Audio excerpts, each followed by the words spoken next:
ఈ generation husbands అయితే చాలా మంచివాళ్ళండి. ఎందుకు ఈ మాట చెప్తున్నానంటే, మా మదర్ ఇంకా ఫాదర్ జనరేషన్‌లో అయితే అసలు వైఫ్స్‌కి హెల్పే చేసేవాళ్ళు కాదు ఇంట్లో.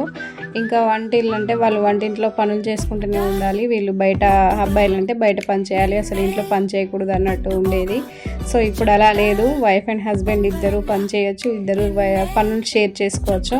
అలా అయిపోయింది. సో అందుకే ఈ జనరేషన్ హస్బెండ్స్ చాలా మంచివాళ్ళు అంటున్నాను. చాలా బాగా అర్థం చేసుకుంటున్నారు కూడా పేరెంటింగ్‌లో కూడా. సో అందరూ చాలా లక్కీ జనరేషన్ అమ్మాయిలు.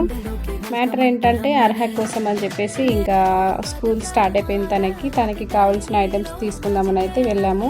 సరే ఏం తెలియనట్టు అమాయకురాల్లాగా ఎలా తింటుందో జెల్లీ చాక్లెట్ ఆ ప్యాకెట్ మొత్తం ఓపెన్ చేసేసి ఇంకా తినడం కూడా స్టార్ట్ చేసింది. అన్ని జెల్లీస్ అసలు నేను చాక్లెట్సే ఎంకరేజ్ చేయను. ఇంకా ప్యాకెట్ ఓపెన్ చేసి తినేసరికి ఇంకా ఏం చేస్తాం, డీమార్ట్లో ఉన్నాం, తీసుకోకుండా వెళ్ళలేము కదా. సో అలా అని చెప్పేసి తీసేసుకున్నాను. ఇంకా ఇంటికి వెళ్ళిన తర్వాత రోజు ఆ చాక్లెట్స్ తినడము, నన్ను సతాయించడము, నేను దాచిపెట్టడము, ఇంకా ఇదే ప్రాసెస్ జరుగుతుంది. ఎలాగోలా ఆ ప్యాకెట్ అయితే కంప్లీట్ చేశాను. కొన్ని పడేసాను, కొన్ని నేను తిన్నాను. అయితే కొనివ్వడం లేదని ఇలా ప్యాకెట్ ఓపెన్ చేసి మరీ కొనిపిస్తుంది మా అర్హ. దీనికి తెలివి ఎక్కువైపోయింది. So this is the video. Thank you for watching.